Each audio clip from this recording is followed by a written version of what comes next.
मित्रांनो नमस्कार।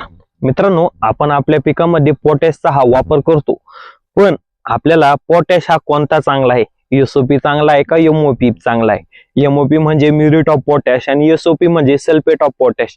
आपल्या पिकामध्ये कोणत्या पोटॅशचे आपल्याला जास्त फायदे हे मिळणार आहे, त्याचबरोबर दोघांमधला फरक काय आहे, त्याचबरोबर कोणता पोटॅश आपल्या खिशाला परवडणार आहे।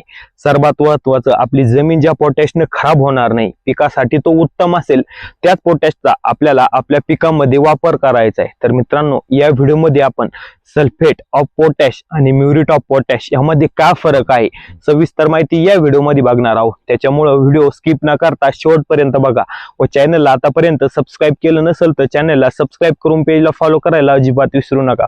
शेतकरी बंधूंनो, आपण सध्या सुरुवातीला एसओपी म्हणजे सल्फेट ऑफ पोटॅश त्याचे फायदे व महत्त्व बघू।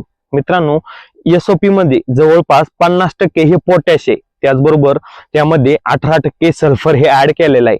त्याच्यानंतर यामध्ये जी काही क्लोराईडची मात्रा म्युरेट ऑफ पोटॅश मध्ये असते याच्यामध्ये ती 0% आहे, म्हणजे याच्यात जे काही क्लोराईड आहे त्याचं प्रमाण हे अजिबात नाही। त्याच्यामुळे हा पोटॅश आपल्या पिकामध्ये खूपच लाभदायक हा ठरणार आहे। त्याचबरोबर हा पोटॅश एसओपी माती व पिकासाठी एकदम सुरक्षित आहे।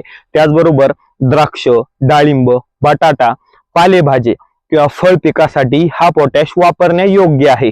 त्याचबरोबर हा पोटॅश जर आपण वापरला, आपल्या उत्पादनात ही जी काही वाढ ही होणार आहे।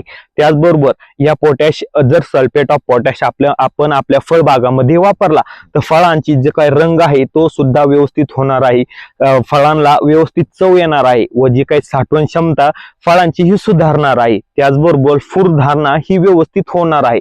तर मित्रांनो कोणती गोष्ट असू द्या, त्यामध्ये नाण्याला दोन बाजू असतात। तर मित्रांनो ह्या पोटॅशचे जितके फायदे आहे तर मित्रांनो त्याचे काही तोटे पण आहे। तर तोट्यामधलं सर्वात पहिलं की मित्रांनो याची जी काही किंमत आहे ती खूपच जास्त आहे।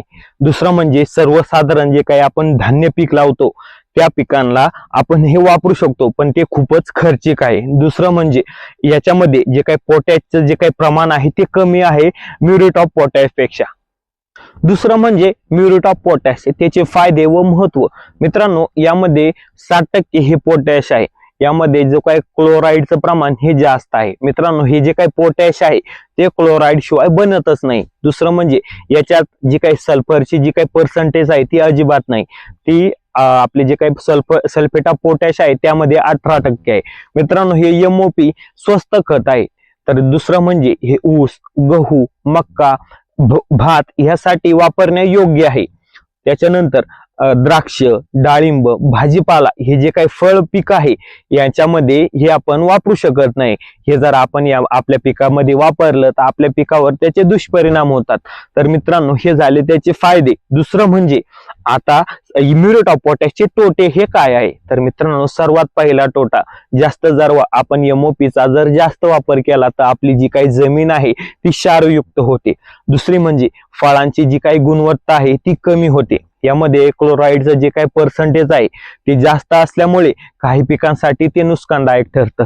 त्याच्यानंतर द्राक्ष, डाळिंब, केळी, बटाटा, कांदा यासारखे जे काही पीक आहे ते एमओपी ते ह्या पिकांसाठी वापरण्यायोग्य नाहीये। तर मित्रांनो आपण आता ठरवू शकतो की आपण आपल्या पिकामध्ये म्युरेट ऑफ पोटॅश वापरायचं का सल्फेट ऑफ पोटॅश वापरायचं। तर मित्रांनो एमओपी हे स्वस्त आहे, पण क्लोराईड युक्त असल्यामुळे आपल्या पिकामध्ये, फळ पिकामध्ये व जमिनीमध्ये त्याचे दुष्परिणाम होतात। तर एसओपी हे थोडं महाग आहे, पण वापरण्यासाठी सुरक्षित आहे व आपल्या पिकाची व जमिनीची जी काही गुणवत्ता आहे ती एसओपी ने मेंटेन राहते। तर मित्रांनो आता तुम्ही ठरवा की आपल्याला आपल्या पिकामध्ये सल्फेट ऑफ पोटॅश वापरायचं का म्युरेट ऑफ पोटॅश वापरायचं।